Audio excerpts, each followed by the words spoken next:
So today is a real victory for people seeking safety in this country, but it's also a victory for reason and compassion, because what the court has decided is that Rwanda is not a safe country and presents a real risk to individuals of a breach to Article 3, so a risk of persecution or harm coming their way.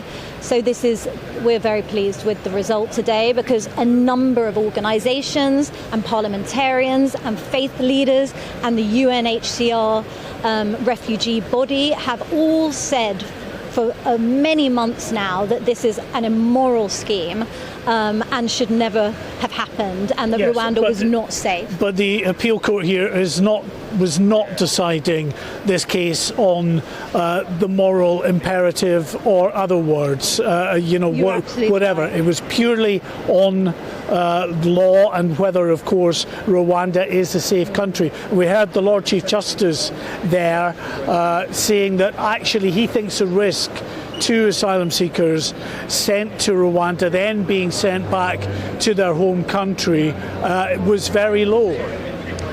Yes, but the bottom line is that, yes, you're absolutely right. Today was a legal judgment, and that judgment determined that Rwanda is not a safe country for people to be sent to. But nonetheless, alongside this, from our perspective as well, and the perspective of multiple people across the country, it is an immoral scheme, and it was a cash for humans deal that the government was trying to strike, and it has failed. And the government really needs to take a long, hard look at these types of proposals that they're putting forward and abandon their plans. Just very briefly, though, are you prepared now for this going to the Supreme Court? That's the inevitable outcome here, isn't it? Unfortunately, we do expect the government may well continue to be belligerent and push forward these inhumane policies. So we would not be surprised if they do take it to the Supreme Court.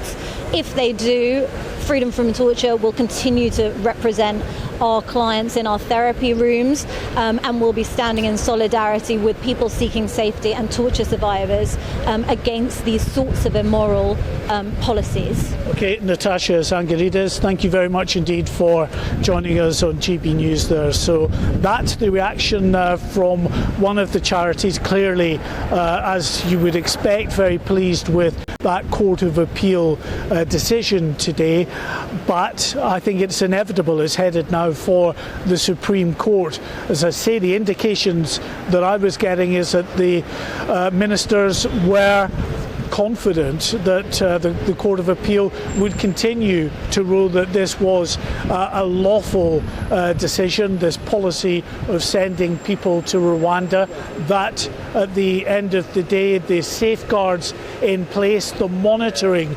mechanisms that would take place by the Rwandan government would be enough to ensure that people sent to Rwanda are safe.